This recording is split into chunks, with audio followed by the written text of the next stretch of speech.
6:45, you just heard the drums live a little bit earlier, but if you've been to a Cleveland Indians game, you probably heard those beating drums, and they come from longtime fan John Adams. His rally drum has been at the heartbeat of the Cleveland Indians for more than 38 years. Adams started back when the Indians played at Municipal Stadium and moved with the Tribe to Progressive Field, and that's where Macy and John Adams are live this morning, and those drums are still beating, Macy. It really is the sound of the Cleveland Indians, isn't it? You've been talking a lot about that first pitch and the crack of the bat, but you know what? This is what gets it all started on opening day. John Adams is with us this morning, and we appreciate it because we know it's a big day for you. 38 years. Did you start doing this on your knees, like pulling this thing behind you?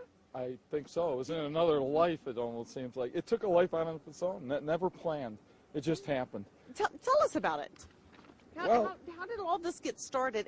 And more importantly, how have you kept it going over the years? Well, this is baseball. How could you not be excited about seeing baseball? It's a game I've loved ever since I was crawling around. Yeah. But I was always sitting out in the bleachers. There were no seats to bang out in the bleachers because everybody growing in Cleveland, you were all seat bangers. You'd spread out and grab that when they had real chairs of wood and steel, iron, and you would bang it because your hands were too small. Well, out in the bleachers, they had redwood seats. It's all bench seats, so there's nothing to bang on. I thought, I play drums. I'm going to get a drum and bring it here and bang on the drum instead of banging on the seats. And I called up. They said, fine, as long as you don't bother anybody. And I came down. I was at the bottom of the bleachers, and I remember it was East Tech. It was date night, I think, boy, girl, boy, girl, boy, girl, 16 of them there. Sat down right in front of the drum, and the guy turns around, you going to hit that? And I go, and I said, oh, boy, okay, I can't even get started. And some guy was making a beer run to the top of the bleachers. He said, you won't bother anybody up here. And I went up there and started hitting it, and it just happened. And we're glad it did. Oh, yeah, me too. Do you still get as excited? Oh, opening day, there's nothing like it. I still get the, a little bit of butterflies. But what really happens is you have memories.